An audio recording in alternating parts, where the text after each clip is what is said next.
Assalamualaikum dan selamat pagi semua. Hari ini bersama Cikgu Yatinawi untuk belajar mata pelajaran Pendidikan Kesihatan tahun 5. Mari kita lihat sama-sama apakah unit pembelajaran yang akan kita pelajari hari ini. Unit pembelajaran yang akan kita pelajari hari ini iaitu unit 11, Penjagaan dan Keselamatan Diri. Tajuk pembelajaran yang akan kita pelajari iaitu pengurusan mental dan emosi, stres dalam kalangan ahli keluarga. Mari kita lihat standard kandungan yang akan dipelajari hari ini iaitu 3.1 Kemahiran mengurus mental dan emosi dalam kehidupan harian.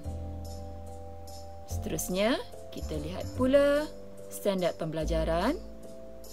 Standard pembelajaran yang akan kita pelajari hari ini iaitu murid-murid. 3.1.1 Mengenal pasti situasi konflik dan stres dalam kalangan keluarga.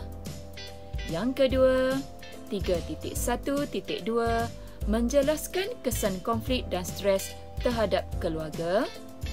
Dan yang ketiga, 3.1.3 Menjana idea cara mengurus konflik dan stres dalam mengekalkan ikatan kekeluargaan.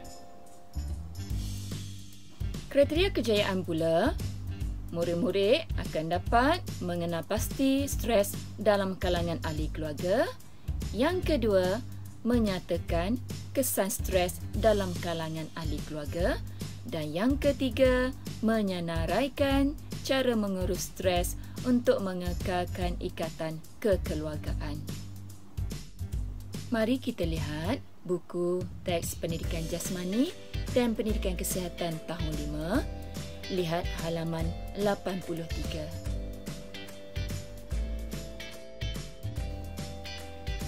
Murid-murid, cikgu akan terangkan terlebih dahulu apa itu stres.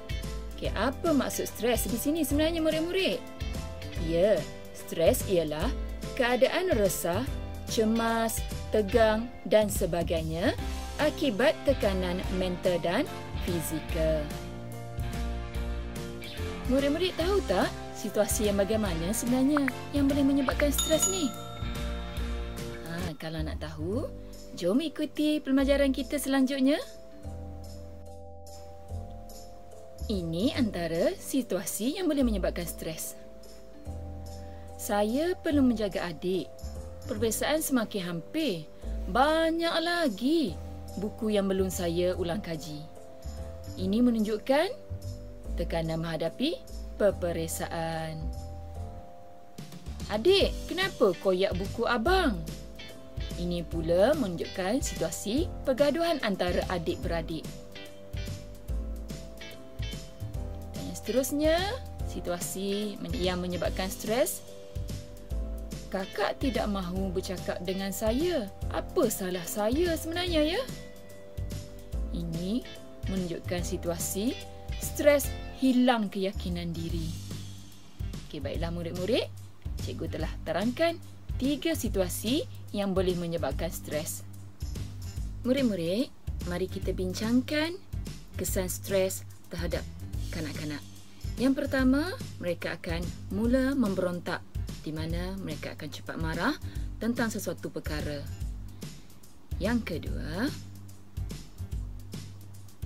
mereka akan menjadi murung di mana mereka akan suka mengasingkan diri dan tidak bercampur dengan rakan-rakan yang lain. Yang ketiga, putus asa, cepat mengalah dalam segala hal.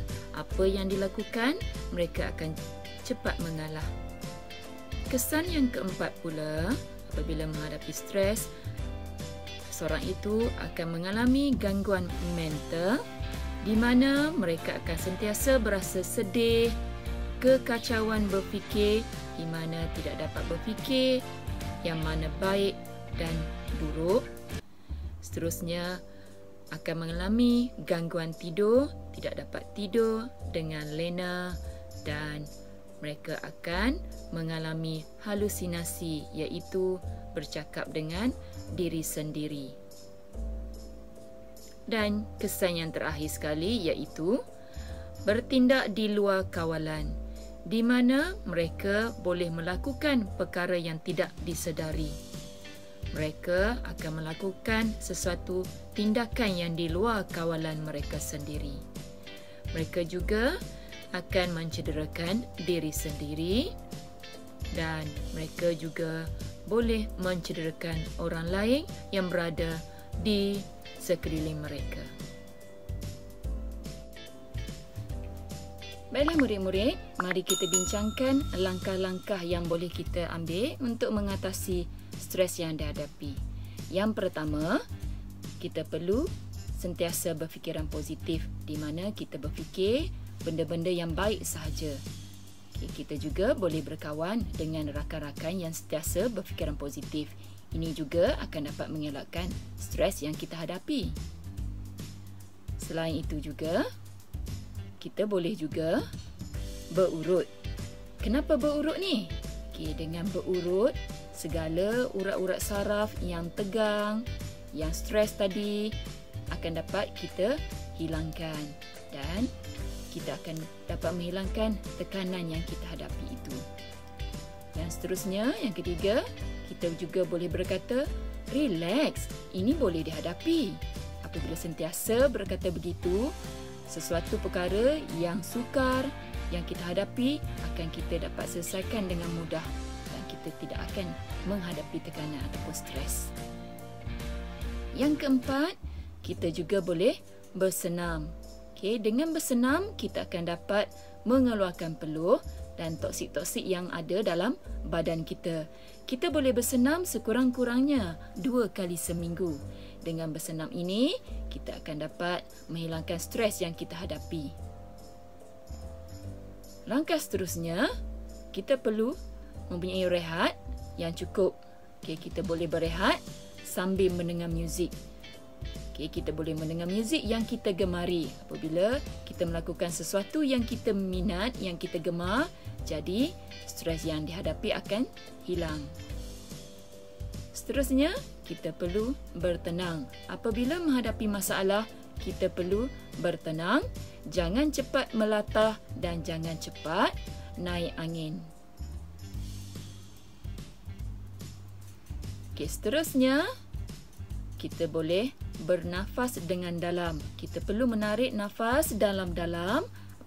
Apabila menarik nafas dalam-dalam, oksigen akan sampai ke otak. Apabila oksigen sampai ke otak, stres yang kita hadapi akan hilang begitu sahaja. Kita juga boleh beribadat. Antaranya kita sembahyang, mengaji dan kita berdoa kepada Tuhan. Semoga stres yang kita hadapi akan hilang.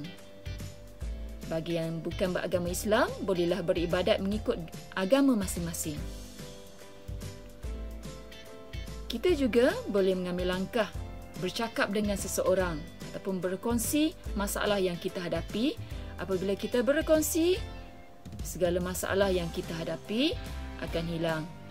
Kita perlu bercakap dengan seseorang untuk berkongsi masalah. Dan yang terakhir sekali, langkah yang boleh kita ambil iaitu beriadah. Kita boleh beriadah sama ada bersama keluarga, sahabat, jiran.